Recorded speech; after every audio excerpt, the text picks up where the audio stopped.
तो बच्चों नमस्कार, आप सब कैसे हैं? आशा करते हैं सभी अच्छे होंगे। वाह वाह, ऐसे यूट्यूबर बन गए हम भी। अच्छा, ये सब रिकॉर्ड हो रहा है बच्चों, ऐसे ही बोलते हैं ना।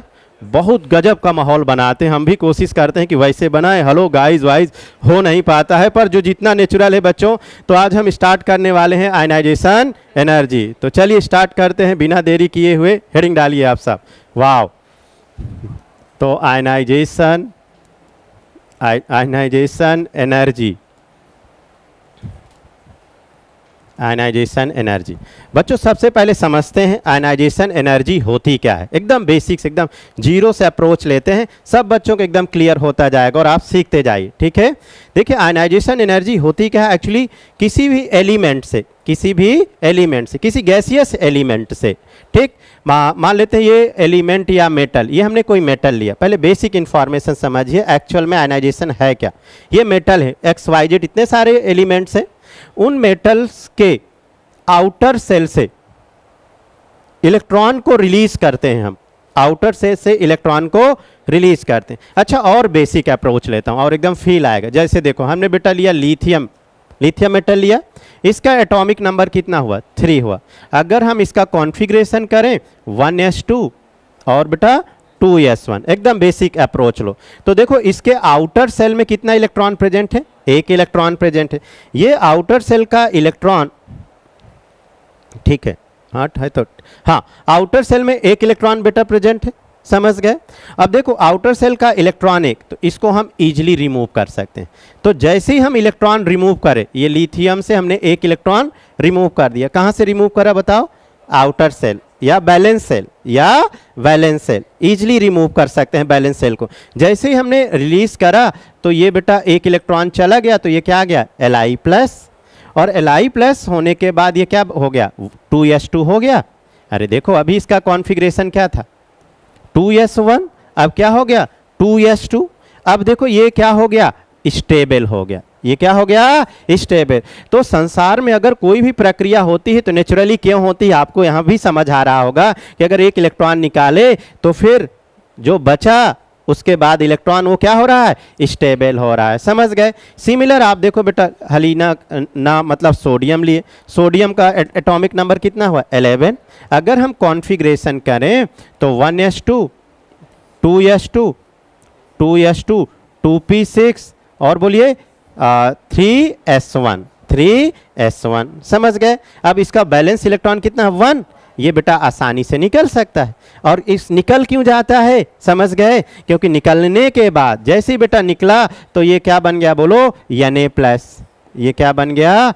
Na+, समझ गए। और Na+ निकलने के बाद अच्छा 1 इलेक्ट्रॉन निकाले तो ये 1 इलेक्ट्रॉन, ये 1 इलेक्ट्रॉन निकल गया बेटा। और फिर इसके बाद ये क्या बचा? देखो 2p6। अरे s1 निकलने के बाद क्या बचा? 2p6। तो एक्चुअली बेटा जब भी किसी एटम पे पॉजिटिव चार्ज आता है, मतलब हम उससे इलेक्ट्रॉन क्या होते हैं? निकाल देते हैं। और इलेक्ट्रॉन निकलने के बाद वो कोशिश करता है कि क्या हो जाए? Nobel configuration. क्या अटेंड कर ले? Noble configuration. तो नोबल कॉन्फ़िगरेशन अटेंड होने के कारण ये क्या हो जाते हैं? स्टेबल हो जाते हैं। इसीलिए आप देखते होंगे कि जनरली इलेक्ट्रॉन रिमूव होने के बाद उन पे चार्ज आ जाता है और क्या स्टेबल कर लेते हैं? स्टेबल। एक मिनट हम कर, 1 मिनट बेटा थोड़ा सा जस्ट। हाँ बच्चों चलिए, रुकावट के लिए खेद है। एक बार फिर से, किसी भी एटम्स के आउटर सेल से इलेक्ट्रॉन निकालने के लिए जो एनर्जी रिक्वायर्ड होती है उसे हम क्या बोलते हैं? Ionization energy. It is clear. एक बार फिर से, किसी भी एटम से, मान लीजिए अगला हम एटम ले लेते हैं, किसी भी गैसियस मेटल ले लेते हैं, मैग्नीशियम ले लिया। क्या ले लिया बेटा? मैग्नीशियम। अब देखो इसका एटॉमिक नंबर कितना है? 12। अब हम इसका कॉन्फ़िगरेशन करें 1s2 2s2 2p6, ये 3s2। बात तो समझिएगा। अब ये ऑलरेडी बेटा क्या है? स्टेबल है। अब ये देखो ये स्टेबल है ऑलरेडी। अगर स्टेबल है तो अब इससे इलेक्ट्रॉन निकालना क्या हो जाएगा? डिफ़िकल्ट हो जाएगा। और अगर डिफ़िकल्ट हो जाएगा तो यहाँ ज़्यादा एनर्जी देनी पड़ेगी। ये इलेक्ट्रॉन बोल रहा भैया मैं नहीं निकलूँगा। अच्छा तुम नहीं निकलोगे? अच्छा मत निकलो। बुलाता है भैया आ जाओ, ये खाली नहीं कर रहा हमारा घर, ये कमरा थोड़ा देखो आकर के। जब आते हैं बहुत सारे लोग, मतलब ज़्यादा एनर्जी देती है, ये फिर निकलता है डर के मारे। अभी तो कंफर्ट स्टेबल है, आराम फरमा रहा है। और जैसे ही निकला बेटा, निकलने के बाद ये क्या हो गया? 3s1। तो अगर हमने 1 इलेक्ट्रॉन निकाला, देखो बेटा 1 3s1, तो ये एक इलेक्ट्रॉन निकाला तो ये क्या हो जाएगा, Mg+। समझ गए। और अगर हम फर्दर इससे फिर एक इलेक्ट्रॉन निकाल दें तो समझ गए Mg2+ हो जाएगा। समझे। तो अभी मैं आगे जाऊंगा इसके बाद 1 2 3 जितने भी, पर पहले बेसिक इंफॉर्मेशन सारे बच्चों को क्लियर हो गई कि किसी भी एलिमेंट के या किसी भी गैसियस एटम के आउटर सेल के इलेक्ट्रॉन को निकालने के लिए बेटा जो रिक्वायर्ड एनर्जी, इलेक्ट्रॉन को निकालोगे तो एनर्जी क्या होगी, रिक्वायर्ड। वही रिक्वायर्ड एनर्जी क्या कहलाती है, आयनाइजेशन एनर्जी। तो पहले एक लाइन ये लिख लीजिए बेटा, फिर आगे बढ़ते हैं, है ना। हाँ हाँ सॉरी, देख लेते हैं 1:2 2s1 किस में, अच्छा एक निकलने के बाद 1:2, सॉरी हाँ ये 1:2, ठीक है शाबाश। हाँ तो पहले लिख लीजिए बेटा, डिफिनेशन लिख लीजिए एक बार फिर से मैं बोलूँ क्या, किसी भी गैसियस एलिमेंट के आउटर सेल से जितने इलेक्ट्रॉन रिमूव करने के लिए जो required energy, the required energy to remove of an outer shell electron is called ionization energy. आप तो कॉन्सेप्ट को पकड़ो बेटा, है ना, बहुत लैंग्वेज में मत जाओ कि अंग्रेजी ये वो, सीधा सा कॉन्सेप्ट समझने की कोशिश करिए। बहुत बढ़िया, नोट कर लिया, नोट कर लिया, शाबाश। अब थोड़ा factor affecting of ionization energy, ionization को कौन कौन से फैक्टर इफेक्ट करते हैं, हिंट डालिए, फैक्टर इफेक्टिंग ऑफ, शाबाश बेटा, factor affecting of ionization energy, factor affecting of ionization energy. तो सबसे पहले बेटा हम आपको याद दिलाते हैं जेड इफेक्ट, जेड इफेक्ट, समझ गए, जेड इफेक्ट बढ़ेगा, समझे, तो जेड इफेक्ट करता है, सब समझ गए, जेड इफेक्ट। और जेड इफेक्ट को लमसम हम स्क्रीनिंग भी बोलते हैं, क्या बोलते हैं, स्क्रीनिंग इफेक्ट, स्क्रीनिंग इफेक्ट। ये सारे फैक्टर आयनाइजेशन एनर्जी को बच्चों क्या करते हैं, इफेक्ट करते हैं, और कैसे इफेक्ट करते हैं अभी हम सिखाएंगे, ठीक। दूसरी बात बेटा, जो ये सबसे इंपॉर्टेंट फैक्टर है जो बड़े क्वेश्चन में लगेंगे, ठीक है, कॉमन फैक्टर है ये लो, कॉमन फैक्टर तो साइज है ही है, साइज बढ़ेगा घटेगा उस पर हम जाते हैं। पर दूसरा फैक्टर देखिए बच्चों, स्टेबिलिटी ऑफ इलेक्ट्रॉन, दूसरा फैक्टर क्या है, स्टेबिलिटी ऑफ इलेक्ट्रॉन, और तीसरा फैक्टर क्या है, साइज। ये नोट करिए सबसे पहले, ये तीन फैक्टर आयनाइजेशन को almost same, almost same, almost, हाँ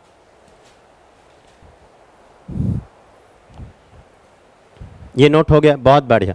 अब बच्चों देखो इसके साथ साथ एक एक करके, सबसे पहले हम बात करते हैं पीरियोडिक टेबल में हम टॉप टू बॉटम जाते हैं। पीरियोडिक टेबल में अगर हम टॉप टू बॉटम जाते हैं तो टॉप टू बॉटम अगर जाते हैं बेटा तो रेडियस क्या होती है, बढ़ती है। पहले बेसिक इंफॉर्मेशन समझिए, बेसिक कॉन्सेप्ट आयनाइजेशन का सीखिए। अगर रेडियस बढ़ती है, पहले छोटे छोटे अगर क्वेश्चन बनेंगे तो इस अप्रोच से करेंगे। अगर रेडियस बढ़ती है तो बेटा आयनाइजेशन एनर्जी क्या होती है, कम होती है, समझ गए, ये पहली बात। अगर हम टॉप टू बॉटम गए, ठीक, और अगर हम लेफ्ट टू राइट गए, लेफ्ट टू राइट गए बेटा, अगर लेफ्ट टू राइट गए तो लेफ्ट टू राइट जाने पर क्या बढ़ता है, जेड इफेक्ट, जेड इफेक्ट बढ़ता है, तो रेडियस क्या होगी, कम होगी, और रेडियस कम होगी तो आयनाइजेशन एनर्जी क्या होगी, बढ़ेगी। तो लेफ्ट टू राइट, समझ गए ये। अब देखिए यहाँ पर आयनाइजेशन क्या हो रही थी, कम हो रही थी, और यहाँ आयनाइजेशन एनर्जी क्या हो रही है, बढ़ रही है, समझ गए, ये पहली बात। ये दोनों कॉन्सेप्ट यहाँ तक क्लियर। अब देखो अगर मैं ओवरऑल दोनों को कॉन्सेप्ट मिला के बात करूँ तो ionization energy inversely atomic radius, atomic radius, ये एक बेसिक कॉन्सेप्ट या जनरल कॉन्सेप्ट है। जनरली, जरूरी नहीं कि ऑलवेज, क्योंकि बहुत जगह एक्सेप्शन आएंगे, बहुत जगह वेरिएशन आएंगे, तो सारे एक्सेप्शन वो सारे वेरिएशन देखेंगे। पर एक जनरली मोटा मोटा आइडिया हमने आपको दिया कि अगर आप ग्रुप में जाते हो बेटा तो टॉप टू बॉटम क्या बढ़ती है, रेडियस, और अगर रेडियस बढ़ेगी तो आयनाइजेशन एनर्जी क्या होगी, कम होगी। और अगर हम लेफ्ट टू राइट जाते हैं दोस्तों, सुन रहे हैं आप सबकी नहीं, तो जेड इफेक्ट बढ़ता है जिससे रेडियस कम हो जाती है और आयनाइजेशन बढ़ जाता है, समझ गए कि नहीं। ये दो बातें आप पहले नोट करिए, बहुत बढ़िया। अब साथ साथ हम एग्जाम्पल ले लेकर के आपको बताते जाएं। अच्छा ठीक है, लिख ही लिया होगे तो बेसिक बात है, ठीक। अब देखो एग्जाम्पल अगर बेटा लो, जैसे मैं कोई एग्जाम्पल ले लेता हूँ, ये लिया हमने फर्स्ट है बेटा, ये फर्स्ट है। फर्स्ट है में हलीना, हाइड्रोजन को चलो छोड़ देते हैं, हलीना की रब से फरियाद, फरियाद है रेडियो एक्टिव, यहाँ से क्या इलेक्ट्रॉन निकालोगे, खुद ही इलेक्ट्रॉन रिमिट का रेडिएशन करता है, समझ गए। तो बेटा अगर आप देखो ये पहला लिथियम है, एटॉमिक नंबर 3 बोलो, फिर इसके बाद 11, 19, 37, 55, आगे ज़रूरत नहीं तो लिख नहीं रहा हूँ। अगर हम इसका कॉन्फ़िगरेशन करें 1s2 2s1 1s2 2s2 2p6 3s1। अब थोड़ा टाइम ना वेस्ट करके थोड़ा भावनाओं को समझिए। 4s1 नीचे गए बेटा 5s1 और नीचे गए 6s1, समझ गए। तो देखो यहाँ पर दूसरी सेल, मतलब ये लिथियम पहली सेल, ये दूसरी सेल, अरे 2s, यहाँ बेटा पहली सेल, दूसरी सेल, तीसरी सेल, अरे बेटा ये पहली सेल और ये दूसरी सेल और ये तीसरी सेल, तो ये न्यूक्लियस हो गया, ये तीसरी सेल में इलेक्ट्रॉन। यहाँ देखो पोटेशियम है चौथी, मतलब पहली सेल, दूसरी सेल, तीसरी सेल और ये चौथी सेल, मतलब यहाँ इलेक्ट्रॉन प्रेजेंट है, समझ गए। और ये न्यूक्लियस, वाह वाह, आप सब भावनाओं को समझ रहे हैं बेटा। जैसे जैसे हम टॉप टू बॉटम जा रहे हैं सेल बढ़ रही हैं, सेल बढ़ रही हैं। अब इसके बाद 5वीं आ गई होगी, कौन सी, हाँ रुबिडियम 5वीं। बाकी आप भावनाओं को समझ गए, ये भावनाओं को ही समझिएगा, समझ गए बच्चों। तो देख रहे हो विनोद, देख रहे हो यहाँ पर लिथियम में न्यूक्लियस से इलेक्ट्रॉन बहुत पास है, पकड़ के रखा है दोस्त। यहाँ न्यूक्लियस से इलेक्ट्रॉन क्या हो रहा है, दूर, यहाँ से और दूर हो जा रहा है, समझ गए। यहाँ बहुत प्यार कर रहा है इलेक्ट्रॉन को, भैया हम तुमको जाने नहीं देंगे, तुम कहाँ जा रहे हो हमको छोड़ करके, वादा किए थे 7 जन्म निभाने का और तुम तो जाने की बात कर रहे हो, नहीं, समझ गए ना। यहाँ पर थोड़ा दूरी बढ़ रही है, भैया दूरी बढ़ती है तो दिक्कत हो जाती है, आप देख लो, जितना दूरी बढ़ेगी उतना आसानी से निकलने के चांसेस क्या हो जाएंगे, बढ़ जाएंगे, क्योंकि न्यूक्लियस की पकड़ क्या होती जाएगी, कम होती जाएगी। इसलिए हे Parth, top to bottom radius बढ़ती है तो आयनाइजेशन एनर्जी क्या होती है, कम होती है, क्योंकि थोड़ी सी एनर्जी में इलेक्ट्रॉन खटाक दे बाहर निकल जाएगा। और यहाँ पर बेटा साइज क्या है, स्मॉल साइज है, तो न्यूक्लियस इलेक्ट्रॉन को पकड़ के रखेगा। हम तुमको भैया जाने नहीं देंगे, हम तुमसे बहुत प्यार करते हैं, समझ गए ना। ऐसे ही बोलते हैं ना बच्चे, मतलब लोग, वाह वाह, समझे कि नहीं। तो शायद आप सब समझ गए, तो समझ गए बेटा, नोट करिए। तो ये रेडियस इंक्रीज, समझे, तो ionization decrease due to electron बहुत दूर हो जाता है, समझो भावनाओं को, समझे, किससे न्यूक्लियस से। बहुत सुंदर, नोट करेंगे। तो अगर हम इसका ऑर्डर लिख दें बेटा, लिथियम के बाद सोडियम के बाद पोटेशियम के बाद रुबिडियम और ये caesium. It is order of ionization energy. और इंक्रीजिंग ऑर्डर, जब आप कम से ज़्यादा लिखते हो तो उसे हम इंक्रीजिंग ऑर्डर बोलते हैं, उसे हम इंक्रीजिंग ऑर्डर, नोट करें।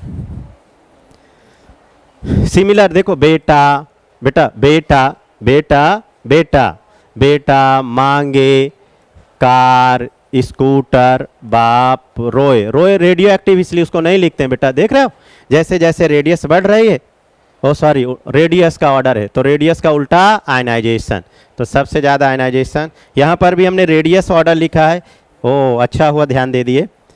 तो बच्चों सबसे ज़्यादा लिथियम, फिर सोडियम, फिर पोटेशियम, फिर रुबिडियम, ये सीजियम, कुछ ज़्यादा ही खुश हो गए। तो it is ionization energy. Similar earth metal का भी लिख दो बेटा, बेरिलियम का साइज स्मॉल, आयनाइजेशन एनर्जी ज़्यादा। क्यों बेटा ज़्यादा आयनाइजेशन एनर्जी, क्योंकि उसका आउटर सेल का इलेक्ट्रॉन न्यूक्लियस के पास है, समझ गए ना। तो जितना बेटा इलेक्ट्रॉन न्यूक्लियस के अराउंड रहता है ना, उसे ही हम बोलते हैं प्लेटिनेट पावर, क्या बोलते हैं, हाँ प्लेनिट्रेट, वाह सब समझ गए ना, चुप रहो जी, आप हमसे बार अच्छा अभी हम बताते हैं, ठीक। तो सबसे पहले ये ऑर्डर लिखते हैं, तो बेरिलियम, मैग्नीशियम, बेटा मांगे, कार, स्कूटर, बाप रोए, वाह आयनाइजेशन एनर्जी। बिल्कुल हम आपको बताते हैं सारी चीज़ें, ठीक। पहले ये नोट करिए।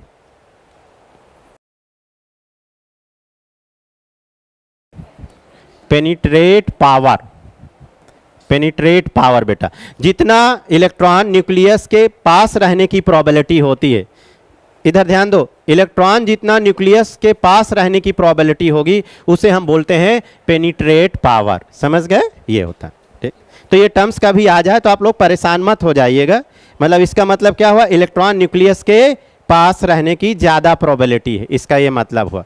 मतलब इसमें सबसे ज़्यादा पेनिट्रेट पावर किस में होगी, एस ऑर्बिटल में, क्योंकि एस का साइज बेटा क्या है, छोटा। फिर किस में होगी, पी में, फिर डी में। समझ गए ना? हाँ, वाह। तो इसका हम मतलब बोल सकते हैं कि एस में ज़्यादा पेनिट्रेट पावर होगी, फिर पी में, फिर डी में और फिर एफ में। ऐसा ऑर्डर भी बोल सकते हो। नोट करिए बेटा, शाबाश। अब हम लेफ्ट टू राइट मूव करेंगे। क्या मूव करेंगे बेटा, लेफ्ट टू राइट, थोड़ा टॉप टू बॉटम के बाद। तो किसी भी ग्रुप में आप जाओ दोस्तों, किसी भी ग्रुप में नहीं, मतलब जनरली ग्रुप में जाओ तो टॉप टू बॉटम रेडियस बढ़ेगी, आयनाइजेशन कम होगा। अब थोड़ा लेफ्ट टू राइट बात कर लेते हैं। जरा देखो दोस्तों, लेफ्ट टू राइट, तो लिथियम 3, ये 3, beryllium 4, boron 5, carbon 6, nitrogen 7, oxygen 8, fluorine 9 और नियॉन 10। समझते जाना दोस्तों, समझ गए? अब देखो यार दोस्तों, लेफ़्ट टू राइट जब हम मूव किए, जब हम लेफ़्ट टू राइट मूव किए तो इसके एटॉमिक नंबर 3, इसका 4, इसका 5, 6, 7, 8, 9, ये 10। समझ गए? तो जैसे जैसे हम लेफ़्ट टू राइट मूव किए तो हमें कुछ एक्सेप्शन दिखे। क्या दिखे? एक्सेप्शन दिखे। तो देखिए कैसे एक्सेप्शन, यहाँ पर एक एक्सेप्शन दिख रहा मुझे और एक यहाँ पर दिख रहा, और समझ गए? और ये तो है ही है, ये तो नोबेल कॉन्फ़िगरेशन है। नोबेल कॉन्फ़िगरेशन आ गया तो उनका आयनाइजेशन सबसे ज़्यादा हो जाता है। पर उससे पहले मैं लेफ़्ट टू राइट से पहले एक और कॉन्सेप्ट क्लियर करूँगा, फिर वापस से इससे आते हैं। तो रुकिए, इस पेज को खाली रखते हैं, पर उससे पहले कॉन्सेप्ट और क्लियर करते हैं बेटा, ध्यान दीजिएगा। मान लेते हैं हमने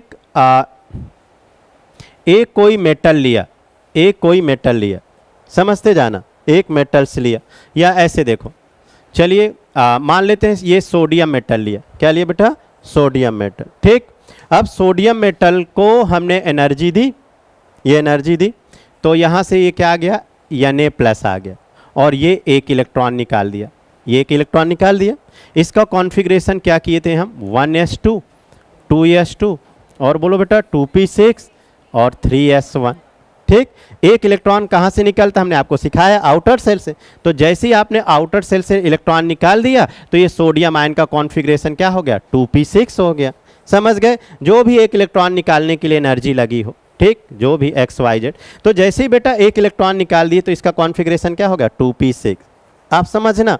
अब इसके कंपेयर में मैं दूसरा ले रहा हूँ बेटा, magnesium 12, 1s2, 2s2, 2p6, 3s2, ये कॉन्फ़िगरेशन हो गया।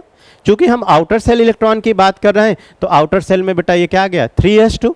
यहाँ कितने इलेक्ट्रॉन हैं, 2, और यहाँ पर आप देख रहे हो। अब इस 2 से हम एक इलेक्ट्रॉन निकालेंगे, पर यहाँ से निकालना क्या होगा, बहुत ही डिफ़िकल्ट होगा, क्योंकि ये पेयर्ड है, स्टेबल है बेटा। तो यहाँ से अगर आप इलेक्ट्रॉन निकालते हो तो आयनाइजेशन एनर्जी बताओ कम होगी कि ज़्यादा? ज़्यादा होगी। क्यों? क्योंकि यहाँ पर एक इलेक्ट्रॉन था, ये एक इलेक्ट्रॉन था, तो आसानी से निकल गया। यहाँ बेटा पेयर्ड इलेक्ट्रॉन था, स्टेबल है, जोड़े को क्यों तोड़ रहे हो, स्टेबल है। समझ गए? पर आप उसको अलग करना चाहते हो तो बाहर से एनर्जी, ड्राइविंग फोर्स देना पड़ेगा। ड्राइविंग फोर्स मतलब एनर्जी से, एनर्जी दिए तो एक इलेक्ट्रॉन निकल गया। तो जब एक इलेक्ट्रॉन निकल गया तो यहाँ क्या बचा, 3s1। तो यार पहले इन दो को कंपेयर करो, सोडियम और मैग्नीशियम में। तो ये हो गया Na+, तो यहाँ पर क्या हो गया बोलो, Mg+, और बेटा ये 1 इलेक्ट्रॉन। अगर हम इन दोनों में कंपेयर करें, कभी ऐसा क्वेश्चन आए कि सोडियम और मैग्नीशियम में किसका आयनाइजेशन एनर्जी ज़्यादा है, फर्स्ट आयनाइजेशन एनर्जी किसका ज़्यादा है? समझ गए? तो दिख गया बेटा किसका आयनाइजेशन एनर्जी ज़्यादा है, मैग्नीशियम, क्योंकि स्टेबल है। तो मैग्नीशियम का ये Mg, और इधर क्या है, सोडियम। ये आपका हो गया फर्स्ट आयनाइजेशन एनर्जी। समझ गए किसका ज़्यादा हो गया, मैग्नीशियम। क्यों ज़्यादा हो गया मैग्नीशियम, क्योंकि क्या हो गया, स्टेबल हो गया। अब आप खुद ही देखो बच्चों, आप खुद ही देखो, रुको इसको मैं थोड़ा अलग लिखता हूँ ये। अब आप देखिए बेटा, अगर हम बात करें एक इलेक्ट्रॉन निकलने के बाद, मतलब Na+, ये Na+ हो गया, ये Na प्लस हो गया, देख रहे हो आप। अब एक इलेक्ट्रॉन निकलने के बाद इसका कॉन्फ़िगरेशन क्या हो गया, 2p6। हम चाह रहे हैं कि बोर्ड आपसे बात करे, इतनी क्लियरिटी करने की कोशिश मैं करूंगा भी। 1 2 3, ये 4, ये 5 और ये 6, ये फुलफिल्ड स्टेबल कॉन्फ़िगरेशन बेटा, नोबल कॉन्फ़िगरेशन, ये स्टेबल हो गया फुलफिल्ड से। अब देखो, अब अगर आप यहाँ से इलेक्ट्रॉन निकालोगे तो बेटा बहुत एनर्जी लगेगी, समझ गए, क्योंकि नोबल कॉन्फ़िगरेशन गेन कर चुका है।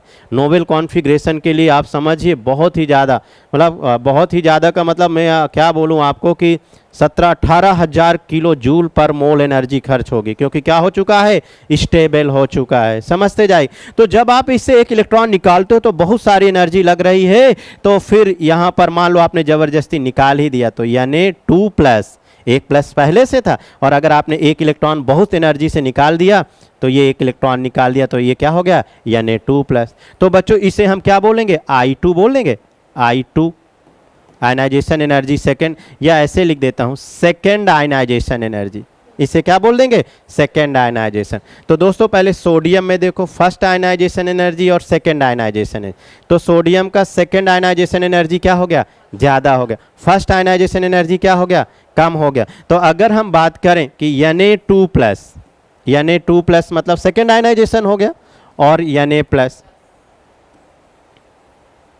समझ गए। तो इसका कौन सा, सेकेंड आयनाइजेशन एनर्जी, इसे क्या बोलेंगे, सेकेंड आयनाइजेशन एनर्जी, इसका ज़्यादा हो गया Na+ का, मतलब समझ गया कि नहीं, सेकेंड आयनाइजेशन एनर्जी ज़्यादा हो गया सोडियम का, देन किससे, फर्स्ट आयनाइजेशन एनर्जी। ये बात क्लियर। अच्छा इसी में देखो, ये है बेटा सोडियम और ये है मैग्नीशियम, इसका कॉन्फ़िगरेशन आउटर क्या हो गया, 3s1, और इससे पहले क्या हो गया, 2p6, बाकी हमें इतनी ज़रूरत पड़ेगी। इसका आउटर कॉन्फ़िगरेशन क्या हो गया, 3s2, और इससे पहले क्या हो गया, 3p6। अब चलिए सबसे पहले हम इसका फर्स्ट आयनाइजेशन निकालते हैं, फर्स्ट आयनाइजेशन। तो फर्स्ट आयनाइजेशन एक इलेक्ट्रॉन निकाल दिए तो ये Na+ हो गया, इट इज़ फर्स्ट आयनाइजेशन, तो ये 1 इलेक्ट्रॉन। जब एक इलेक्ट्रॉन निकालने के बाद ये क्या हो गया, 2p6 हो गया।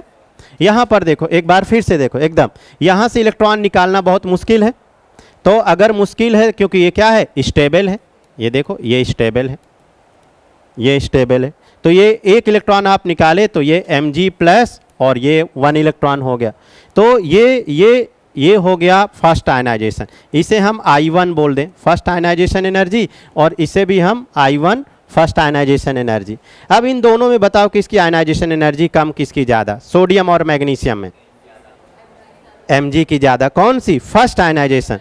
तो Mg मतलब Mg की फर्स्ट आयनाइजेशन एनर्जी क्या है, ज़्यादा है। चलो Mg+ और ये सोडियम प्लस, ये कौन सी ionisation energy, first ionisation energy, समझते जाइएगा। अब इसी में क्वेश्चन में मैं थोड़ा इसको और आसान तरीके से आपसे पूछना चाह रहा हूं कि अब आप बेटा बताओ कि सेकेंड आयनाइजेशन एनर्जी किसकी ज़्यादा है, सोडियम और मैग्नीशियम में, सोडियम की ज़्यादा हो गई कि नहीं। आप चाहे यहाँ से देखो चाहे, अब सोडियम की सेकेंड आयनाइजेशन क्यों ज़्यादा हो गई, अब ये देखो, क्योंकि यहाँ पर बेटा क्या हो गया, स्टेबल कॉन्फ़िगरेशन, तो 2p6 क्या हो गया, स्टेबल। अब देखो इस Na+ से अब एक और इलेक्ट्रॉन निकालना क्या हो जाएगा, मुश्किल हो जाए, ये एक और इलेक्ट्रॉन निकालोगे तो इसका आयनाइजेशन एनर्जी क्या हो गया, सेकेंड, तो इसको हम क्या बोल दे, I2 of sodium, I2 ionization energy of sodium. अब जरा देखो यहाँ पर बेटा मैग्नीशियम में जब एक इलेक्ट्रॉन निकल चुका है तो कॉन्फ़िगरेशन क्या आ गया, 3s1। अब जब 3s1 आ गया दोस्त, तो अब इसका सेकेंड आयनाइजेशन एनर्जी क्या हो जाएगा, आसान। तो देखो सेकेंड आयनाइजेशन एनर्जी के लिए ये Mg+ और एक और निकालना चाह रहे हो, तो जब एक और निकालोगे तो अब ये Mg2+ आ गया और ये अगला इलेक्ट्रॉन। अब देखो बेटा, अब बताओ, अब इसमें सेकेंड आयनाइजेशन एनर्जी इसकी क्या हो गई, कम हो गई, किससे, मैग्नीशियम के फर्स्ट आयनाइजेशन एनर्जी से। वही जो आप कंफ्यूज हो रहे थे, तो इसलिए एक बार मैं फिर से बताया, ये लिया लिथियम, ये लिया लिथियम, एक बार फिर से देखो, ये लिया लिथियम, एटॉमिक नंबर कितना है बताओ, 3, कॉन्फ़िगरेशन करो 1s2 और 2s1, ठीक।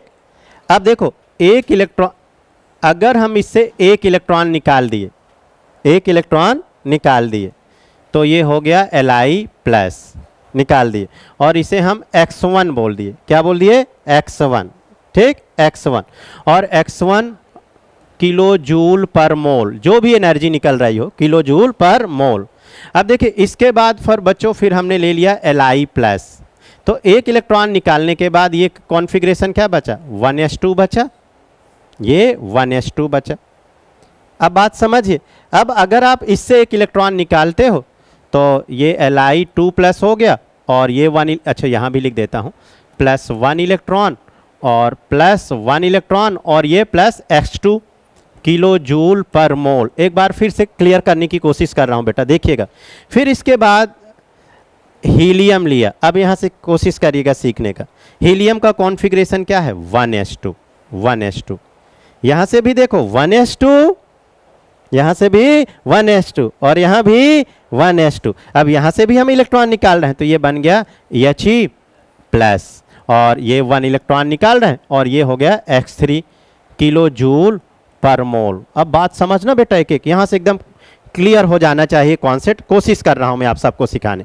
आप पहले हमको कूल होके बताओ कि x1 और x2 में, x1 और x2 में किसकी एनर्जी ज़्यादा है, x2 की, क्योंकि x2 से इलेक्ट्रॉन का निकालना क्या है, डिफिकल्ट। अरे बेटा स्टेबल, ये देख रहे हो, तो x2 की एनर्जी क्या है, ज़्यादा। किस से, x1 से, ये आयनाइजेशन एनर्जी, समझ रहे हो। अब जरा देखिएगा, अब इसके बाद हमें बताइए बेटा कि ये x2, वाह वाह, ये x2 और ये क्या है, x3। x2 और x3 में किसकी एनर्जी ज़्यादा, हाँ, x2 और x3, इसका भी कॉन्फ़िगरेशन 1s2, इसका भी कॉन्फ़िगरेशन 1s2।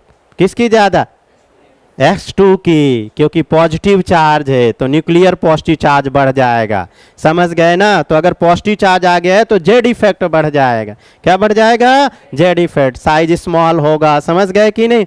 तो पॉजिटिव न्यूक्लियर चार्ज बढ़ जाने के कारण, तो अब यहाँ पर किसकी ज़्यादा हो गई, बोलिए, x2 और x3 में, समझ गए कि नहीं। नोट करिए एक बार फिर से। और x3 और x1 में किसकी ज़्यादा है, बताओ बच्चों, x3 और x1 में, x3 की, क्योंकि स्टेबल है और ये अनस्टेबल है। तो आप सब कॉन्फ़िगरेशन को पकड़िएगा, x3 की ज़्यादा, x1 की कम, कि काहे की ऑर्डर है, आयनाइजेशन एनर्जी की। तो एक बार कोशिश किए हम बेटा, जो कसर बाकी थी। ओवरऑल अगर ऑर्डर लिखें जरा बताओ, ओवरऑल ऑर्डर सबसे ज़्यादा किसकी, x2, फिर बोलिए, फिर x3 और फिर x1, ये आयनाइजेशन एनर्जी। गुड। तो बहुत बड़ा रोल प्ले रहेगा बच्चों स्टेबिलिटी ऑफ इलेक्ट्रॉन का, स्टेबिलिटी ऑफ इलेक्ट्रॉन का। x2 की बेटा ज़्यादा इसलिए क्योंकि सबसे पहले तो स्टेबल है और साथ में उसके साथ क्या है, पॉजिटिव चार्ज। पॉजिटिव चार्ज से साइज क्या हो जाएगा, छोटा हो जाएगा ना। जैसे जैसे पॉजिटिव चार्ज बढ़ेगा साइज क्या होता जाएगा भाई, जेड इफेक्ट बढ़ जाएगा, है ना। साइज छोटा, जेड इफेक्ट ज़्यादा, साइज छोटा, जेड इफेक्ट ज़्यादा, इलेक्ट्रॉन का निकलना मुश्किल। हो गया नोट, नोट हो गया। थोड़ी सी बेटा ये पीरियोडिक में सबसे कॉन्सेप्चुअल और थोड़ी टफ हेडिंग होती है आयनाइजेशन एनर्जी, तो थोड़ा कोशिश करिएगा समझने के लिए, है ना। और ऑर्डिनरी सिंपल ठीक है, टॉप टू बॉटम रेडियस बढ़ती है तो आयनाइजेशन घटती है, पर केवल इससे काम चलने वाला नहीं है। बहुत अच्छे अच्छे क्वेश्चन आयनाइजेशन के बनते हैं। अभी हम बहुत सारा बेटा प्रैक्टिस करने वाले हैं, आखिरी तक जो कसर बाकी रह गई होगी वो अपने आप और क्लियर हो जाएगी, ठीक है। फिर भी कहीं कोई कन्फ्यूजन आए तो फिर आफ्टर क्लास आप हमसे डिस्कस करके जाइएगा, पूछ के जाइएगा।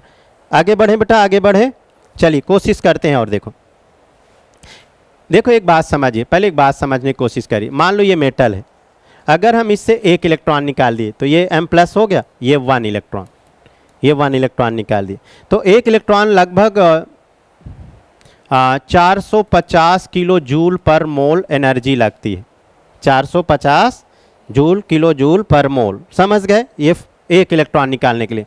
फिर अगर हम इससे फिर एक इलेक्ट्रॉन निकाल दिए, ये सेकेंड आयनाइजेशन, एक और निकाल दिए, 2+ आ गया तो सेकेंड आयनाइजेशन, ये एक और इलेक्ट्रॉन, तो इससे अप्रॉक्स 1100 किलो जूल पर मोल एनर्जी अप्रॉक्स, समझ गए, सेकेंड। अब देखो फिर इसके बाद अगर आप थर्ड इलेक्ट्रॉन निकालते हो, जरा समझने की कोशिश करिए, ये थर्ड इलेक्ट्रॉन, अरे 2 निकल चुके, एक और निकाल रहे हो, और ये 1 इलेक्ट्रॉन, एक एक करके निकालते हैं भाई, 2 निकल चुके थे तो सॉरी यहाँ 2, 2 में से एक और निकाल दीजिए तो ये क्या हो गया 3। तो इसका अप्रॉक्स लगता है बेटा 1785 किलो जूल पर मोल, किलो जूल पर मोल ये एनर्जी लग गई, समझ गए। पर इसके बाद अगर आप निकालते हो, ये देखो 3 हो गए थर्ड आयनाइजेशन के बाद, मतलब फोर्थ आयनाइजेशन एनर्जी, तो अब यहाँ क्या आने वाला है प्लस प्लस, मतलब आप समझ गए 20,000 किलो जूल पर मोल, समझ गए। 20,000 ज़्यादा बोल गया होगा, ऑलमोस्ट चलो 15,000, पर 1700 में 15,000 में अंतर समझ आ रहा है।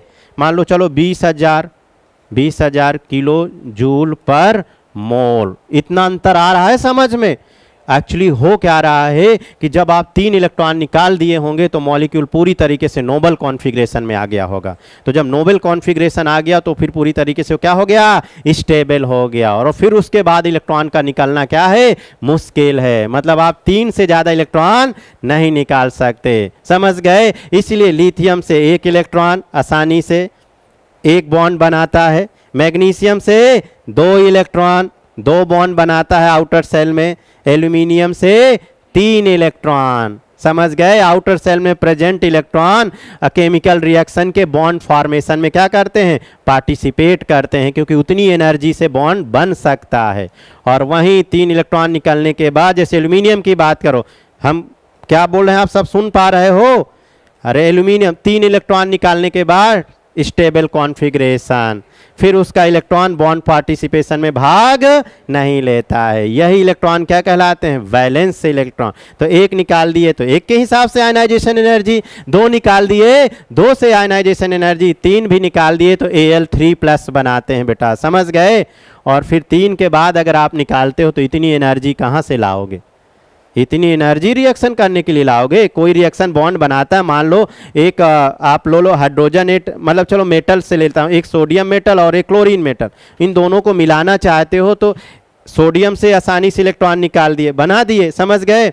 तो NaCl बना दिए, MgCl2 बना दिए, AlCl3 बना दिए, 3 इलेक्ट्रॉन निकाल के, 3 पॉजिटिव आए तभी तो AlCl3 बन गया। पर इसके बाद बेटा अगर आप निकालोगे एल्यूमिनियम से तो इसलिए AlCl4 का बनना क्या है, मुश्किल है, बहुत ज़्यादा एनर्जी लगेगी। चौथा इलेक्ट्रॉन निकालना मतलब 3 के बाद वो क्या हो गया, नोबल कॉन्फ़िगरेशन पूरी तरीके से हो गया, स्टेबल हो गया। इसलिए हे बालक, आप सब यहीं से सीख लीजिएगा कि जो नोबल कॉन्फ़िगरेशन के एलिमेंट रहते हैं उनका पूरे पीरियोडिक टेबल में आयनाइजेशन एनर्जी सबसे ज़्यादा रहता है। तो एक स्टेटमेंट इसके बाद ये जरूर लिख लीजिएगा, हिम नित्य अनर्थ करता है बेटा जिराफ की रेस में। ये सब के सब क्या हैं, नोबल गैसेज हैं, और नोबल गैसेज का इनर्ट कॉन्फ़िगरेशन होने के कारण, समझ गए ना, नोबल कॉन्फ़िगरेशन होने के कारण, या इनर्ट इसीलिए गैस कहते हैं, इसलिए इनका आयनाइजेशन एनर्जी सबसे ज़्यादा होता है। तो ये नोट करके पॉइंट लिखेंगे, नोबल गैस का ionization energy high, ionization energy very high, very high, ये नोट कर लीजिए। हाँ, ऑर्डर टॉप टू बॉटम बढ़ेगी, sorry top to bottom radius बढ़ेगी, और इफ रेडियस बढ़ेगी देन आयनाइजेशन क्या होगा, कम होगा। टॉप टू बॉटम रेडियस बढ़ेगी, आयनाइजेशन बेटा क्या होगा, कम होगा। रिलेटिव अगर आप बात करेंगे, नोट करिए। बच्चों कभी अगर हम इस ऐसे क्वेश्चन भी एग्जाम में बन जाते हैं, ये भी एक पॉइंट सीख लो। मान लो इसको हम डेल्टा H1 बोल दें और इसको बोल दें डेल्टा H2, बात तो समझिएगा। फर्स्ट किसी एलिमेंट की, किसी मेटल की first ionisation energy delta H1 कितनी, 450, और डेल्टा H2 इतनी है। तो समझ गए कि नहीं। तो थर्ड एलिमेंट की आयनाइजेशन एनर्जी क्या होगी, तो आप कॉमन सेंस लगा सकते हो, delta H1 plus delta H2। तो थर्ड की जोड़ दीजिए, कितना हो गया, 1100 और 450, 1550 किलो जूल पर मोल। तो इस तरीके से थर्ड की भी निकाल सकते हो, समझे कि नहीं। तो इस टाइप के क्वेश्चन आप बहुत सब करते हो, पैकेज में मॉड्यूल में रहते हैं, ये डाटा दिया रहता है, 2 दे दिए, तीसरे की पूछ लिया, 3 दे दिए तो चौथे की दे दिया। तो इस टाइप से निकालोगे बेटा, है ना। तो इनको जोड़ दीजिए, तो डेल्टा H1 कितना है, 450, ताकि आप इस टाइप के भी क्वेश्चन कर लो। और क्या है, 1100, तो ये बराबर कितना आ गया, 1550, ओ भाई 1550 किलो जूल पर मोल। नोट करिए, शाबाश।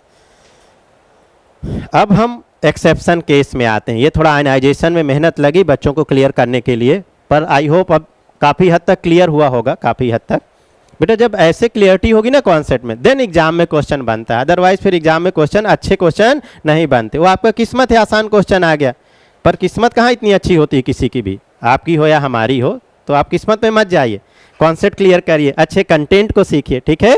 हाँ, थोड़ा परेशान करेगा अच्छा कंटेंट। हम अक्सर कड़वी दवा थोड़ी सी नुकसान, मतलब समझ गए ना, फायदा जरूर करती पर थोड़ा समझ गए कि नहीं। हाँ, तो ये कड़वी दवा है और मीठी दवा पीना है तो पी लो। टॉप टू बॉटम रेडियस बढ़ती है, आयनाइजेशन क्या होती है, कम होती है। दैट्स हो गया, आगे बढ़ो, है कि नहीं।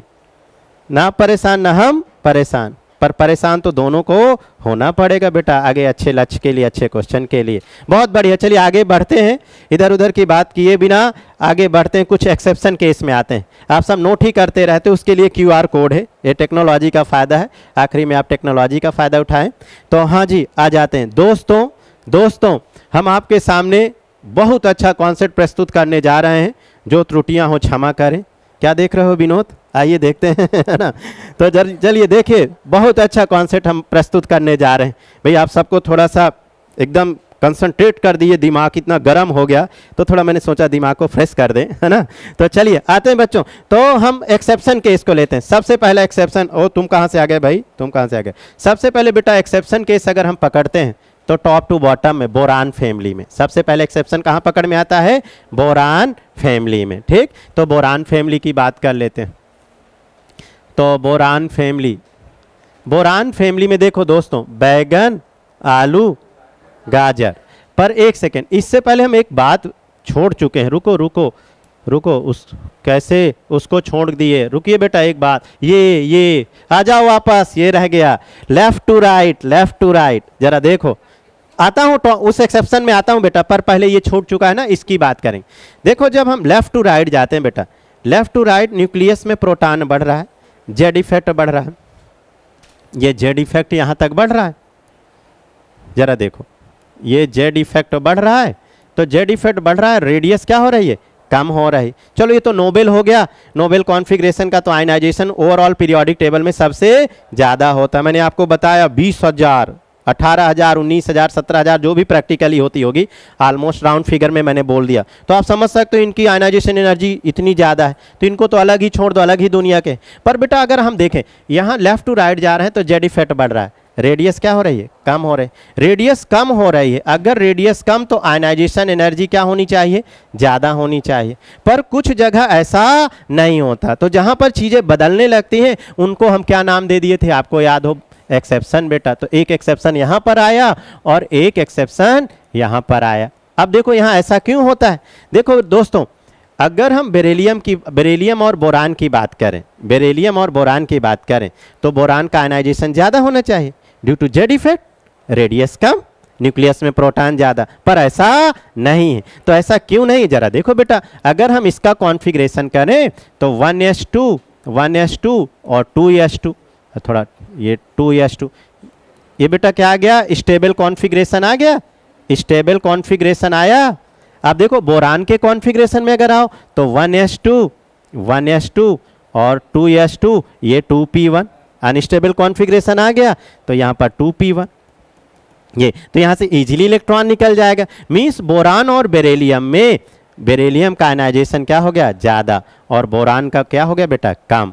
ये पहली बात, ये आयनाइजेशन एनर्जी। फिर एक एक्सेप्शन और है, जरा इनमें आ जाओ, नाइट्रोजन और ऑक्सीजन में बेटा, ये नाइट्रोजन और ऑक्सीजन में, नाइट्रोजन के एटॉमिक नंबर 7, ऑक्सीजन के एटॉमिक नंबर 8, कॉन्फ़िगरेशन करो 1s2, 2s2, 2p3, तो ये 2p3, 1 1 2 3, यहाँ आखिरी में क्या आया 2p4, 1 2 3 और बेटा ये 4, समझ गए। देखो ये हाफ फील्ड सिमेट्रिक इलेक्ट्रॉन भरे, तो ये वाला क्या हो गया, स्टेबल, ये वाला स्टेबल, और ये वाला क्या हो गया, अनस्टेबल। भाई हुंड ने भी बोला था मल्टीप्लिसिटी नंबर इसका ज़्यादा है, तो जिसकी मल्टीप्लिसिटी नंबर ज़्यादा होती है वो ज़्यादा स्टेबल होता है, और इसकी मल्टीप्लिसिटी नंबर कम है, प्लस ऊपर एक माइनस है तो 0 हो गया, समझ गए, दिख ही रहा। एक्चुअली ये हाफ फील्ड सिमेट्रिकल इलेक्ट्रॉन भरने से या मल्टीप्लिसिटी ज़्यादा होने से क्या हो गया, स्टेबल हो गया। जबकि बेटा रेडियस किसकी कम है, ऑक्सीजन की। जेड इफेक्ट किसका ज़्यादा है? ऑक्सीजन का। पर फिर भी आयनाइजेशन एनर्जी किसकी ज़्यादा हो गई? नाइट्रोजन की, क्योंकि नाइट्रोजन का कॉन्फ़िगरेशन क्या है? स्टेबल है। तो नाइट्रोजन और फिर इसके बाद ऑक्सीजन की, ये आयनाइजेशन एनर्जी। पर हे पार्थ जरा देखो, यहीं पर अगर हम एक इलेक्ट्रॉन निकाल दें, ये ऑक्सीजन से अगर आप एक इलेक्ट्रॉन निकाले तो O+ हो गया। अब अगर इससे एक और इलेक्ट्रॉन निकालोगे, एक और इलेक्ट्रॉन निकालोगे तो ये कौन सा आयनाइजेशन हो गया? ये आयनाइजेशन एनर्जी 1 और ये आयनाइजेशन एनर्जी 2। तो सेकेंड आयनाइजेशन एनर्जी ऑक्सीजन का ज़्यादा हो गया। समझे? क्योंकि बेटा एक निकलने के बाद, वाह थोड़ी सी जगह, एक निकलने के बाद, ये देख रहे हो विनोद, एक निकलने के बाद कॉन्फ़िगरेशन इसका फिर स्टेबल हो गया, ये फिर स्टेबल हो गया बेटा। तो जब ये स्टेबल हो गया तो अब इससे निकलना क्या है? डिफिकल्ट है। तो ये बात भी क्लियर हो गई। यहाँ पर I2 ज़्यादा हो गया किसके कंपेयर में? उसी ऑक्सीजन में I1 कम हो गया। ये फॉर ऑक्सीजन। समझ गए कि नहीं? समझ गए। पर इसका I1 ज़्यादा, नाइट्रोजन का I1 ज़्यादा, और I2 क्या हो गया? कम। I1 बेटा क्योंकि स्टेबल, यहाँ लिख दूँ I1 ज़्यादा और I1 एक साथ बहुत सारी चीजें कवर करने की कोशिश। I1 ज्यादा और I2 एनर्जी कम। ये किसके लिए? For nitrogen atom. नोट करिए, आई होप क्लियर हो गया होगा। और बेटा पूरे पीरियोडिक टेबल में, इस पूरे पीरियोडिक या नोबेल गैस में इस लाइन में सबसे ज्यादा किसका हो गया? नियॉन का हो गया। ठीक, नियॉन मतलब अभी इस वाली पीरियड में। तो हम इसका ऑर्डर लिखना चाहते हैं दोस्तों, तो बिग बॉस चाहते हैं कि इसका ऑर्डर सही लिखा जाए, है ना? तो चलिए इसको नोट करने के बाद आप सब लिखेंगे तो बहुत अच्छा रहेगा, और फिर हम भी लिखते हैं। तो नोट हुआ बेटा? नोट हुआ? ऑर्डर लिखिए। चलिए हम लिख रहे हैं। लिखें दोस्तों, इसी पन्ने में लिखते हैं, इसी पेज में थोड़ा सा छोटका कर लेते हैं। हाँ बस इतने पे काम चल जाएगा। हाँ चलो भाई, चलो बताओ। देखो बेटा सबसे ज़्यादा आयनाइजेशन एनर्जी नियॉन, सबसे ज़्यादा बेटा आयनाइजेशन एनर्जी नियॉन के बाद फ्लोरीन, क्योंकि जेड इफेक्ट, साइज, बहुत सारी चीज़ें देखना। फ्लोरीन के बाद वाह नाइट्रोजन। देख रहे हो बेटा, ऑक्सीजन और नाइट्रोजन में अभी कंपेयर किए थे। नाइट्रोजन के बाद ऑक्सीजन के बाद कार्बन। अब देखो बोरान और बेरिलियम में बेरिलियम की ज़्यादा हो जाएगी और बोरान की कम, और फिर लिथियम की बेटा यहाँ सबसे कम। ये करेक्ट पूरा ओवरऑल कौन सा पीरियड है बेटा? सेकेंड पीरियड के पूरे पीरियड का आयनाइजेशन एनर्जी आपके सामने है। समझ गए? वैसे आप सबको लिखना चाहिए था। चलिए बिना देखे लिखिए आप, हम इसको मत देखिए, अपने कॉपी में ऑर्डर देखिए, थोड़ा सा दिमाग में स्ट्रेस डालने की कोशिश किया करिए। देखिए एक बार फिर से, मन नहीं मान रहा है एक्चुअली, ये बहुत ज़्यादा पूछा जाता है इसलिए मैं इसका ग्राफ बनाए दे रहा हूँ। एक बार देखिए आप सब, जब हम लोग पढ़ते थे यूपी वगैरह में तो एक बुक आती थी केमिस्ट्री की, के.एन. शर्मा 11th में पढ़ते थे। तो उस के.एन. शर्मा में वहीं से हम आयनाइजेशन के ग्राफ देखे थे और बहुत अच्छे समझ आ गया था। टेक्स्ट बुक जो होती है, आजकल के बच्चे कहाँ टेक्स्ट बुक पढ़ते हैं। हमारे टाइम में बच्चे बहुत टेक्स्ट बुक वगैरह पढ़ा करते थे। आज के बच्चों का 21वीं सदी के बच्चे हैं, अपना नोट्स तो पढ़ते नहीं हैं। वो किताब तो बहुत बड़ी बात है और लिखना तो बहुत बड़ी बात है, क्योंकि अब स्क्रीन में देखते हैं। और देखते कैसे हैं? जो स्पीड है ना, ये जो मैं पढ़ा रहा हूँ ना, ये अपने आप में काफ़ी स्पीड है। उसमें भी कुछ 2x 4x क्या कर देते हैं ना। क्या चाहते हो भैया? चाहते क्या हो जीवन में? पढ़ना पड़ेगा, लिखना पड़ेगा, तब जाके बेटा क्वेश्चन बनेगा। समझ गए ना? तो कितना डिफरेंस आ गया। ज़माने में पहले बच्चे कितना टेक्स्ट बुक वगैरह पढ़ा करते थे, आज पढ़ना तो छोड़िए ना, लिखना नहीं पसंद करते, सिर्फ कान में लगा के कंटिन्यूअस देखना पसंद करते हैं। और यही बेटा कटु सच्चाई है। हम ऑन कैमरे रिकॉर्ड हो रहा है ना, पर यहाँ कहीं पर गलत बोल रहे हो हम, आप बताइएगा, क्योंकि हम थोड़ा ज़्यादा देखते हैं, आप ही देखते हो ना। दिन भर मोबाइल तो आप सभी देखते होंगे ना। क्या आप लिखते हैं? नहीं लिखते हैं। ज़्यादातर बच्चे 90% बच्चे बेटा केवल सिर्फ देखते हैं। तो हम आपको कहना चाहते हैं बेटा, जब भी आप पढ़ाई करें, जहाँ से भी करें, आपके सामने रफ और कापी हो, जितना लिखेंगे उतना आप ज़्यादा सीखोगे, ठीक है। तो लिखने की भी आदत डालिए आप सब। चलिए एक बार यहाँ पर आ जाते हैं, एक बार यहाँ पर एक बार ग्राफ बनाते हैं। देखो ऐसा, ये सेकेंड पीरियड का हम बनाते हैं, बाकी थर्ड वगैरह का भी अपने आप देख लीजिएगा। ये आ गया, ठीक। सबसे पहले ये लिया लिथियम, वाह वाह, ये लिथियम। लिथियम के बाद देखो ये बेटा बेरिलियम, लिथियम के बाद बेरिलियम। पर बेरिलियम से देखो बोरान कम हो गया था, नीचे की तरफ आया बोरान कम। पर बेरिलियम से कार्बन का ज़्यादा, ये कार्बन ज़्यादा, समझते जाए। और कार्बन के बाद देखो क्या गया था, नाइट्रोजन, ये नाइट्रोजन हो गया ज़्यादा। इसका मतलब नाइट्रोजन इन सब से ज़्यादा। पर नाइट्रोजन से ऑक्सीजन का कम, ये हो गया ऑक्सीजन। पर इन सब से ऑक्सीजन ऊपर लिखा है कि नहीं, इन सब से। और इन सब से ज़्यादा फ्लोरीन का, ये फ्लोरीन का। देखो थोड़ा नाइट्रोजन से ऊपर रखिएगा, यहाँ से सबसे ज़्यादा किसका, फ्लोरीन का। और फ्लोरीन से भी ज़्यादा नियॉन का, ये हो गया। सबसे टॉप में क्या हो गया, नियॉन हो गया। तो ये किसका ग्राफ बन गया बेटा, आयनाइजेशन एनर्जी का। हम 11वीं में अपने बुक में पढ़े थे, टेक्स्ट बुक में। हमको ये ग्राफ बहुत पसंद आया था और हम अक्सर, अब हमें क्या पता था कि हम भविष्य में टीचर बनेंगे, आज भी हम अक्सर जब आयनाइजेशन पढ़ाते हैं इस ग्राफ को जरूर बच्चों को बताते हैं। नोट कर लीजिएगा, समझ गए। तो ये बेटा हमने एक बार फिर से बना दिया। सेकेंड पीरियड के बाद एक थर्ड पीरियड का एलिमेंट आता है, उसको भी साथ साथ लिखता जाता हूँ, आप सब इसे बनाते जाइए। तो थर्ड पीरियड में पहला एलिमेंट कौन सा आया, सोडियम, वाह। सोडियम के बाद 11, 12, 13, 14, 15, फास्फोरस 15, सल्फर 16, अरे वाह, क्लोरीन 17 और आर्गन 18। ये बेटा थर्ड पीरियड। और इससे पहले कौन सा था, सेकेंड, ये जो आपका ग्राफ बना हुआ है, ठीक। अब देखो विनोद, वही बात बेटा। अब देखो ये स्टेबल कॉन्फ़िगरेशन, अरे ये 3s2 स्टेबल हो गया और इसका क्या हो गया, 3p1, ये क्या हो गया, अनस्टेबल। तो एक ये एक्सेप्शन आ गया, मतलब एल्यूमिनियम से मैग्नीशियम का आयनाइजेशन क्या होगा, ज़्यादा। समझ गए बेटा। यहाँ देखो और कहाँ पर था अपना, ये फास्फोरस और सल्फर में, क्योंकि इसका कॉन्फ़िगरेशन क्या हो गया, 2p3 और इसका कॉन्फ़िगरेशन बेटा 2p4। समझ गए। तो सल्फर और फास्फोरस में फास्फोरस का आयनाइजेशन एनर्जी ज़्यादा। और इसी तरीके से बेटा ऑर्गेन, तो राजा महाराजा, because inert configuration, because it has noble element. समझ गए, है ना। तो सेम जैसे सेकेंड पीरियड में चले थे वैसे यहाँ पर ये एक्सेप्शन मिला। यहाँ पर भी आप ऑर्डर लिख देंगे, बहुत अच्छा लगेगा। यहाँ पर भी आप ऑर्डर लिख देंगे तो बहुत अच्छा लगेगा। तो बिग बॉस चाहते हैं कि इसका भी ऑर्डर आप लिखें, लिखिए। सबसे ज़्यादा बोलिए आर्गन, आर्गन के बाद क्लोरीन, क्लोरीन के बाद फास्फोरस, फास्फोरस के बाद सल्फर। थोड़ा सा जगह बना लेते हैं, थोड़ा भाई ऊपर चलो, हाँ सल्फर, सल्फर के बाद सिलिकॉन, सिलिकॉन देख लेते हैं, हाँ सिलिकॉन, सिलिकॉन के बाद मैग्नीशियम और फिर एल्यूमिनियम और फिर आखिरी में बेटा सोडियम। ये थर्ड आवर्त, गुड। अब बोलो सर फोर्थ आवर्त लिखो, नहीं, फोर्थ में क्या जाएंगे, डी ब्लॉक, डी ब्लॉक। तो डी ब्लॉक में लिखने से बचेंगे, वहाँ कॉन्सेप्चुअल बात करेंगे। अब जरा हम टॉप टू बॉटम बात कर लें बेटा, टॉप टू बॉटम। अब टॉप टू बॉटम में आ ही नहीं पा रहे हैं, टॉप टू बॉटम के एक्सेप्शन का जरा सामना कर रहे हैं बेटा। टॉप टू बॉटम, आइए टॉप टू बॉटम। तो टॉप टू बॉटम हम सबसे पहले थर्ड ए में कौन आते हैं, बोरान फैमिली, बोरान फैमिली। आइए जरा इनसे मिल लेते हैं। बोरान फैमिली में कौन से बेटा, बैगन, आलू, गाजर, इन थैली।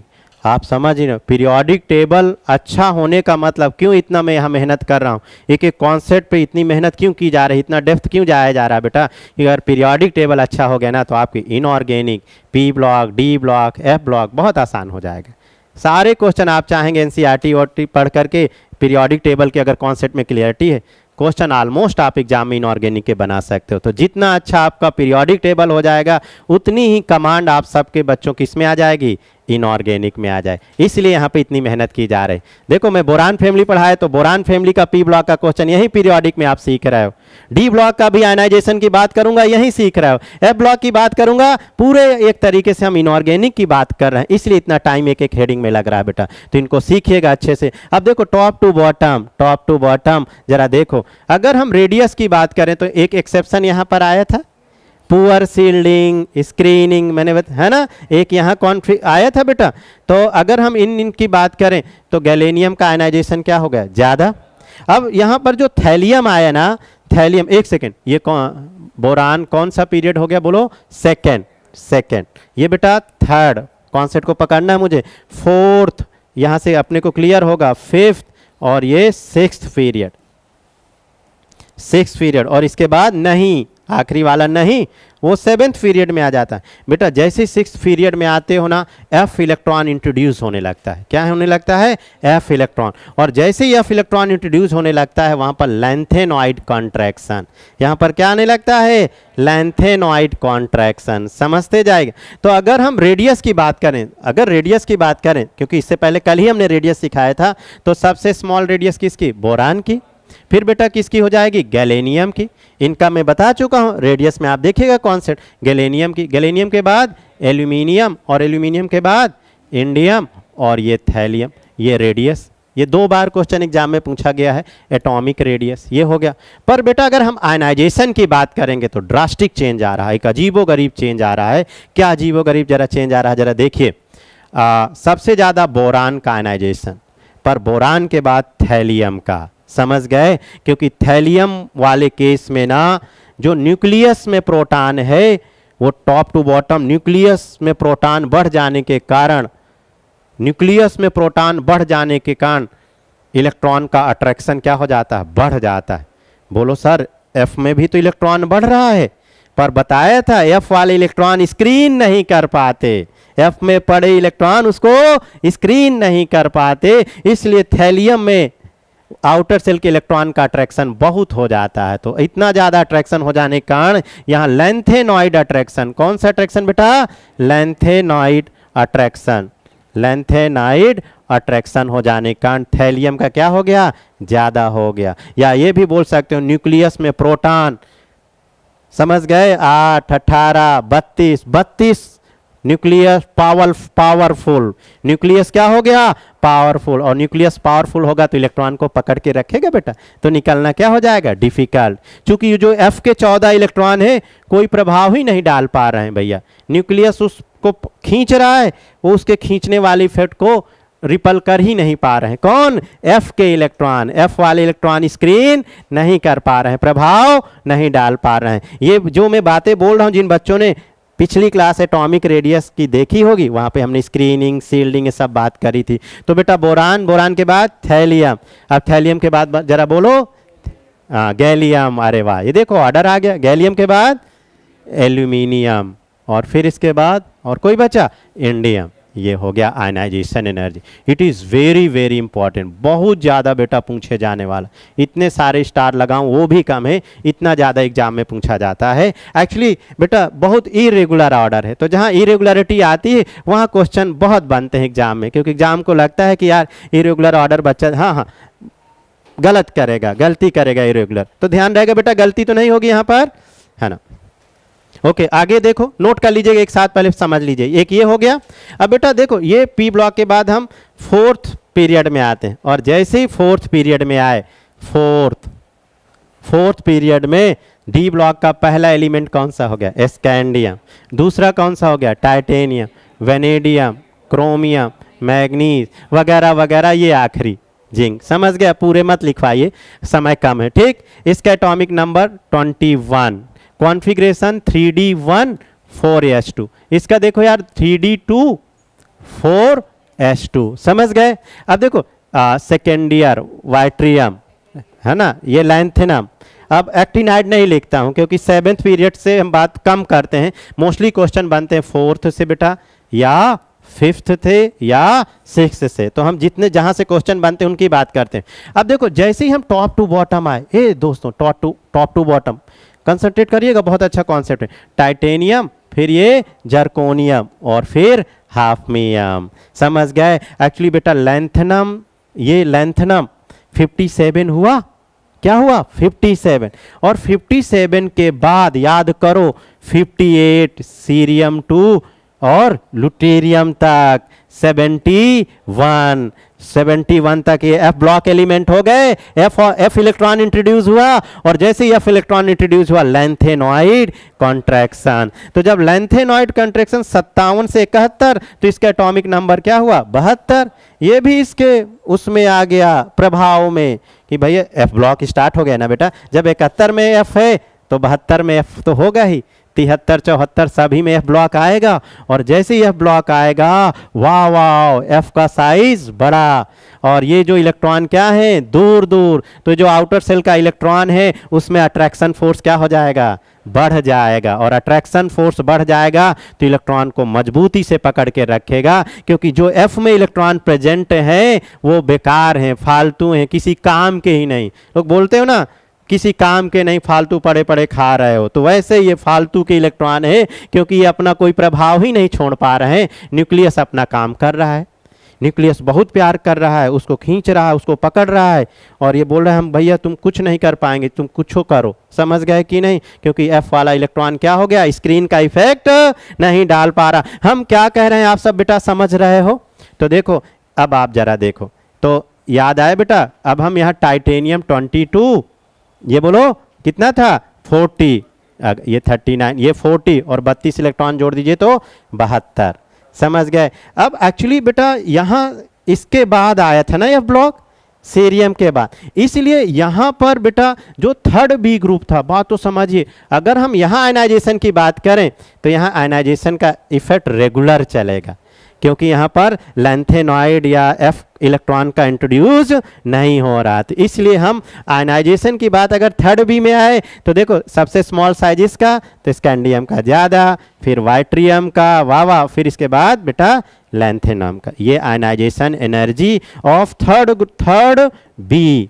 पर जैसे ही बेटा फोर्थ बी से स्टार्ट हो जाती है कहानी, तो फोर्थ बी में सब जगह क्या आने लगता है एफ ब्लॉक। और एफ ब्लॉक आने से अब देखो ये बहुत कॉमन क्वेश्चन है, जर्कोनियम और हाफनियम की साइज नियरली सेम हो जाएगी, पर लैंथेनॉइड कंट्रैक्शन यहाँ बढ़ जाएगा। यहाँ लैंथेनॉइड कंट्रैक्शन बढ़ जाएगा तो हाफनियम का आयनाइजेशन एनर्जी क्या हो गया ज़्यादा हो गया, और जर्कोनियम का आयनाइजेशन एनर्जी क्या हो गया बेटा कम हो गया, क्योंकि यहाँ पर समझ गए लैंथेनॉइड कंट्रैक्शन। इसी तरीके से वो नवाब था मतलब था और करोड़ मोल वाला टंगस्टन मन तक रे, और आगे और चले जिंदगी कद्दू हो गई।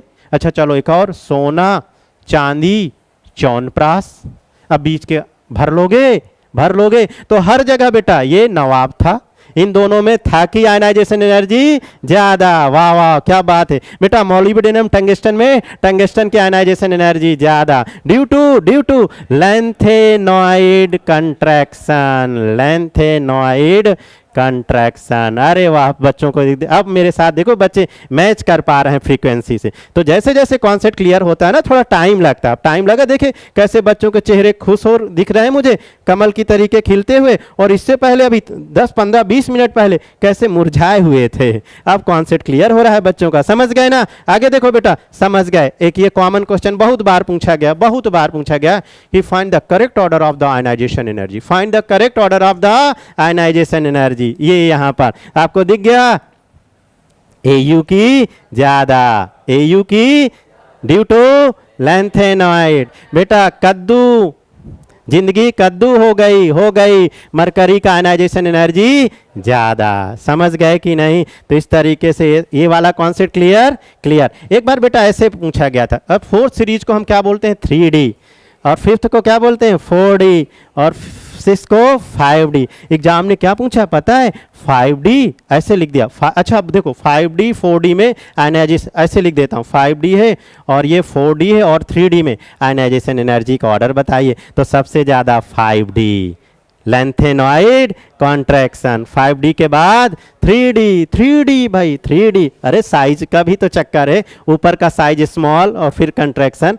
ये नियरली सेम है ना बेटा, ये सब नियरली सेम है, तो 5D फिर 3D और फिर ये 4D। ये बहुत बड़ा ऑर्डर हो गया। एक बार ये जेई एडवांस में पूछा गया था, ऐसे लिख दिया जाता तो बच्चों को आंधी आ जाती, सीधे मेटल में तो देख ही नहीं पाते। अब आप निकाल लोगे बेटा 5D की सबसे ज़्यादा, फिर किसकी 3D की और फिर किसकी 4D की। नोट करें बहुत सुंदर।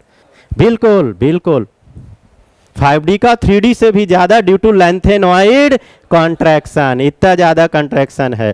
और क्यों ज़्यादा हो जाता है? बच्चों के अंदर थोड़ा सा चेहरे पे कन्फ्यूजन आए। अच्छा यार, ज़िंदगी का मज़ा कन्फ्यूजन में भी है, पर पूरी तरीके कन्फ्यूजन नहीं होना चाहिए। कन्फ्यूजन तब आता है ना जब हम सीखते हैं, जब नहीं सीखते तो कोई कन्फ्यूजन की टेंशन ही नहीं। अरे जो पढ़ नहीं रहा उसके लिए तो चारों ऑप्शन सही है ना, जय बजरंगबली, किसी में भी टिक करेगा। कन्फ्यूजन किसके लिए आता है? जो थोड़ा बहुत पढ़ता है। तो कभी आप बच्चों कन्फ्यूजन आता है तो घबराते नहीं, उसको दूर करना होता है, ठीक है। तो जीवन में 10-5% कन्फ्यूजन होना अच्छी बात है, पर हाँ 100% कन्फ्यूजन नहीं होना चाहिए। तो जब हम पढ़ते हैं तो घबराइए नहीं। जैसे आपने क्वेश्चन किया, बच्चे के मन में क्वेश्चन आया, बहुत अच्छा कि सर आप चलिए 5D के आप सबसे ज़्यादा इससे भी कर दिए, मतलब टाइटेनियम से, आप समझिए टाइटेनियम से भी ज़्यादा आयनाइजेशन है। एक्चुअली होता क्या है बेटा, जरा देखो खुद ही देखो। यहाँ पर 22, न्यूक्लियस में कितने प्रोटॉन हैं? 22, 22, 22, ठीक है ना। ये बच्ची पिछले क्लास में 50, 52, 53, 54 में बोल रहा था। अच्छा, कोई बात नहीं, दोनों सीखेंगे हम, है ना। तो 22 मतलब 22 में अगर हम 18 बेटा ऐड कर दें तो न्यूक्लियस में प्रोटॉन कितना बढ़ रहा है? 18। तो 22 18 40 हो गया। और फिर 40 में फिर 32 प्रोटॉन और एक्स्ट्रा आ गए। न्यूक्लियस कितना बलशाली हो गया। इलेक्ट्रॉन को पकड़ के रखेगे ना, कहाँ जाओगे तुम हमसे? जुदा ना हो पाओगे। क्यों? हमारे पास 32 इलेक्ट्रॉन का और बल आ गया, हम तुमको जाने नहीं देंगे। बिकॉज बेटा न्यूक्लियस बहुत ज़्यादा पावरफुल हो रहा है, समझ गए कि नहीं? इस कारण इसका आयनाइजेशन एनर्जी टाइटेनियम से भी ज़्यादा हो गया। मिलते हैं बच्चों, थैंक यू सो मच। अगली क्लास में इसी तरीके से आप सीखते रहें। अगली क्लास में मिलते हैं इलेक्ट्रॉन एफिनिटी के साथ। थैंक यू बहुत।